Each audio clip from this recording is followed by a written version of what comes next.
folks, it's Mrs. Priestley again. Today I want to go over how to set up a little cardboard loom to weave a piece of fabric using yarn and cardboard and a needle. The needle's not necessary, but it does make things a lot easier. So you will want a larger needle with a big eye opening. If you don't have one, it's not the end of the world. You can still do this using your fingers, no problem. So what I'm going to do is I've got my small piece of cardboard. You can actually use whatever size you want. You can go really huge with this, but it takes forever. So I like to use corrugated cardboard because I can see the lines in it. And what I'm going to do is I'm going to go to the end of my piece of cardboard and I'm just going to make a little like 1/2 inch snip in the cardboard, and I like to go in between those lines. You don't have to go very far in, and it doesn't matter too terribly much how many you make, but I like to use the lines in between the corrugation and the cardboard because it helps me keep them fairly even from one side to the other because those lines line up straight across the cardboard. Again, it doesn't matter terribly much if they're not super duper even, but it bothers me when they're not, so I like to use the lines on the cardboard. They're there, might as well use them. And you'll notice that I don't have that all of mine aren't entirely perfect. Again, that's okay. I probably won't even end up using all of them. So I've snipped both ends, and now I'm going to take a piece of yarn. And you might notice that this one is still attached to its skein, to its big ball of yarn. And that's because I'm not entirely sure exactly how much I'm going to need. So I'm not going to cut this piece until I know how much I need. So what I'm going to do is I'm going to start on the cardboard and I'm going to grab 5 or 6 inches and I'm going to tuck it in between that first little cut that I made on one side. And I'm going to leave a pretty long tail hanging out the back. This is the back.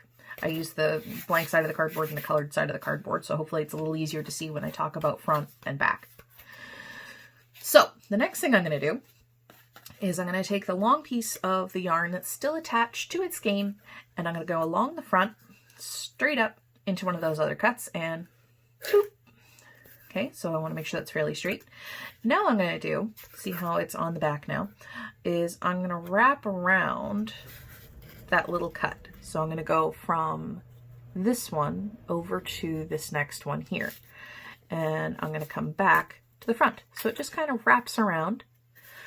And then I'm going to go down to the bottom. And I'm not pulling super duper tight. Yarn is pretty stretchy, but if you pull it tight, it's likely to bend your cardboard. So I want it snug, but not tight.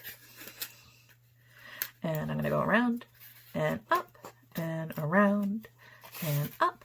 What I'm doing right now is I'm creating the warp on my loom. The warp is the yarn that makes the base for your piece of fabric, but it's not usually something that's terribly seen. So I'm using a color that I don't really like all that much because I'm not going to see it a whole lot.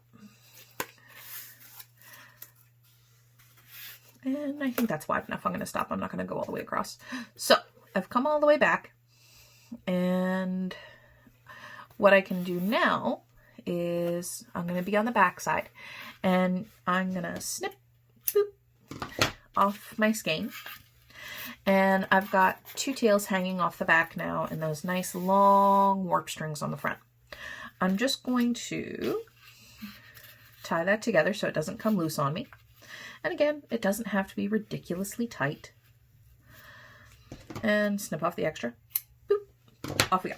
So I've got a lovely new warp. It's all set, all ready to go to start doing some weaving.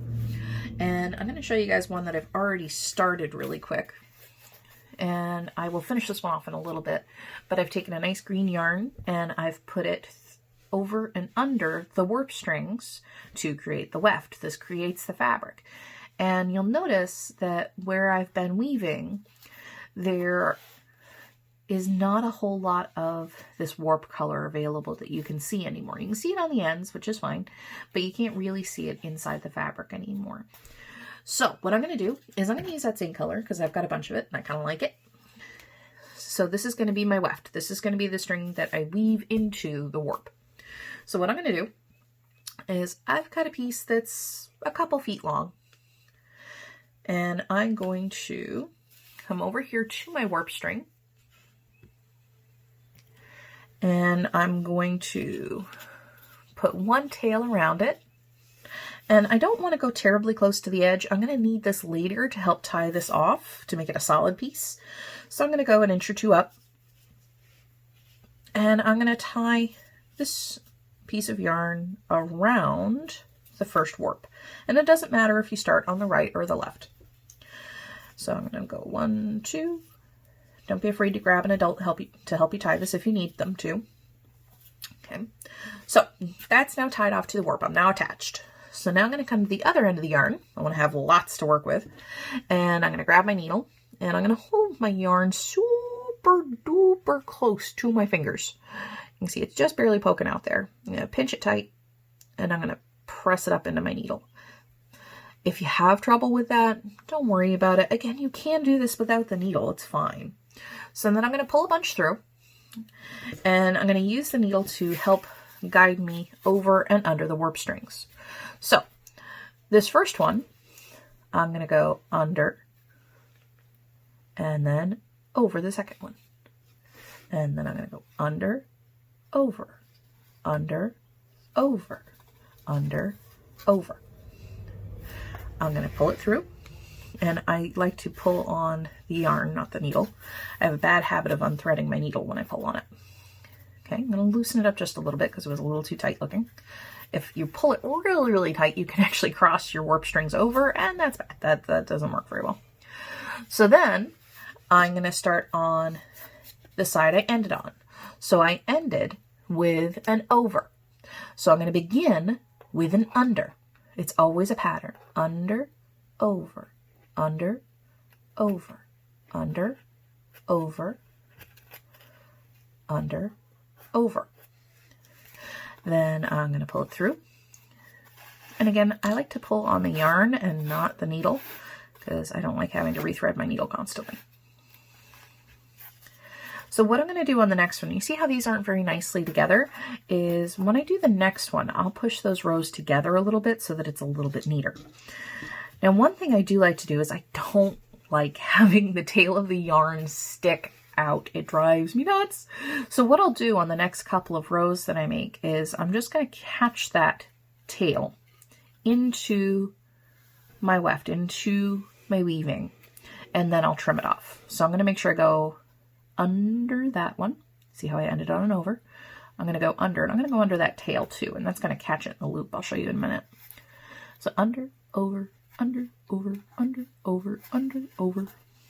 You do have to be careful not to go through your warp with the needle. That's one thing that's not so nice about using it. So then I'm just, before I pull it through, I'm just going to take my needle and tuck my weft together a little bit. So now I'm going to pull it through. And you'll see when I pull this through, it makes a lovely little loop right here, and it's going to catch that old tail and keeps it nice and tight. And after a couple of rows, I'll just snip off the extra. I don't like snipping it too close to the knot because I don't know about you, but I have a bad habit of cutting too close to the knot and then the whole thing unravels. So I'm going to continue under, over, under, over, under, over, under, over. And then before I pull it through, I'm just going to nudge them together.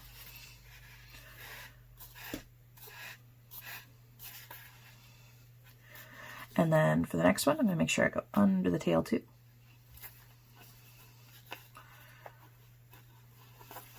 And then press them together.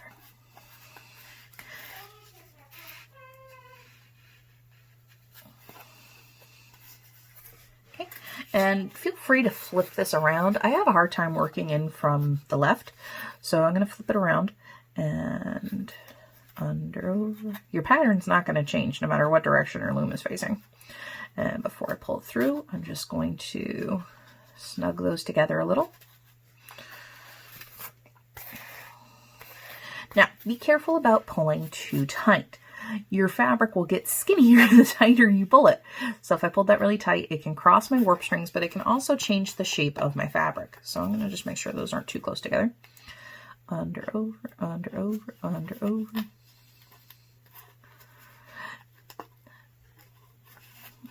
And press, press, press. There we go. Now that's gone. I've gone like 3 rows, so I'm happy enough snipping off that tail. Be careful not to snip the long part of your weft.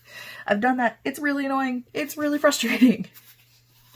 So I can then continue weaving, and I'll do that again in just a minute, but feel free to change colors. You don't have to stick with the same color the whole time, and you can do that a couple of different ways.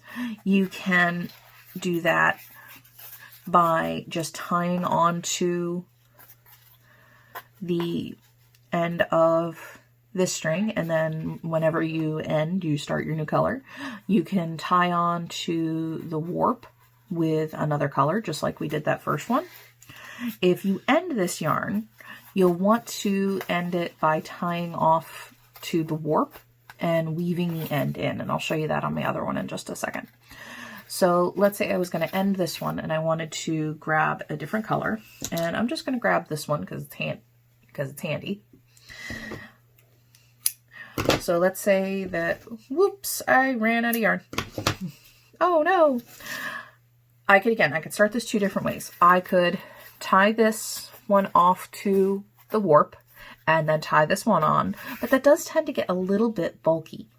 So what I'm going to do instead is I'm going to tie those together. Make sure it's nice and tight.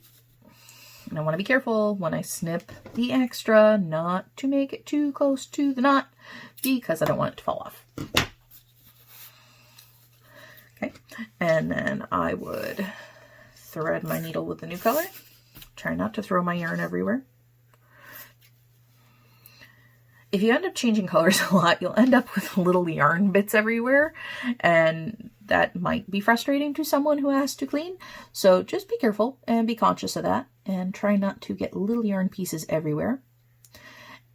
All right, so you can see I'm having a little bit of trouble with this one. This yarn's a little fluffier than the green, so it's a bit harder to get in the needle.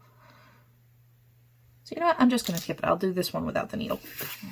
Okay, so same thing as before. Under, over, under, over, under. I have a bad habit of losing track of which one I'm on when I don't use the needle, but some people find this is easier. Over. And then I'd pull it through. And you can see it's going to change from my green over to the brown. And you don't have to use the needle to push your rows together. You can just use your fingers. See how that tightened it up a lot? But again, you just have to be careful that you're not pulling too tight because it can make your fabric a lot skinnier. So that was changing colors. So let's go back to the one I've already done a lot on here. And you can see where when I started this one, it was much wider, and then I pulled too tight and it got a bit skinnier. Not the end of the world, but it's doable.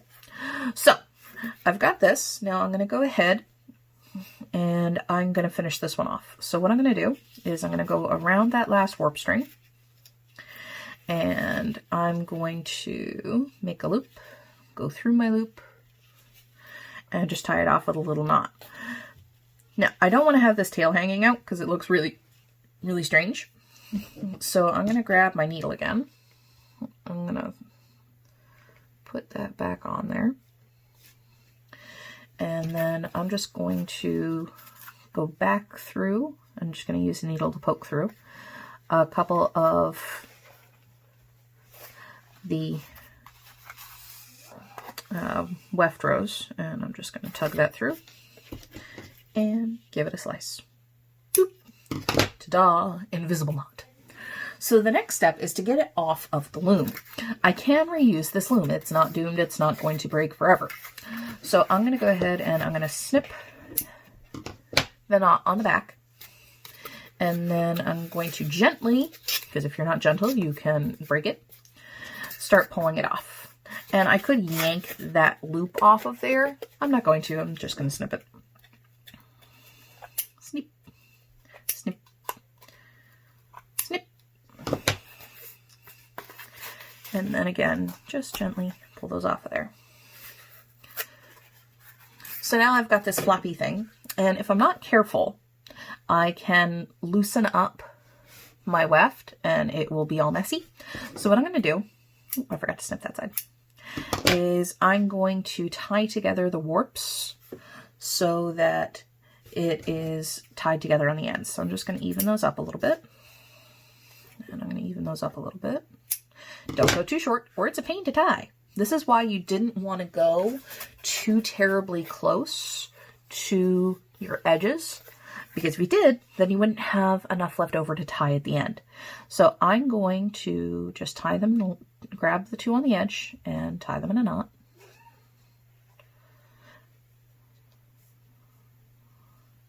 And if you're thinking to yourself, hey, that kind of looks like a rug that I have seen or I might have in my house, you'd be right.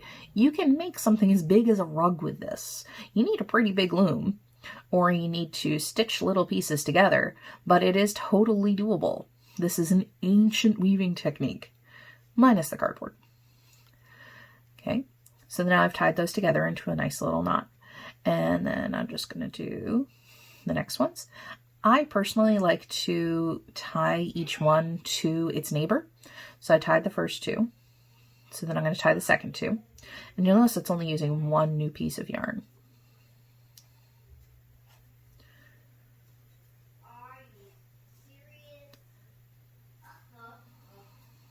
And little knot. And you'll notice I'm having a little trouble tying it. My strings were a little short. I'll have to remember that for the next one.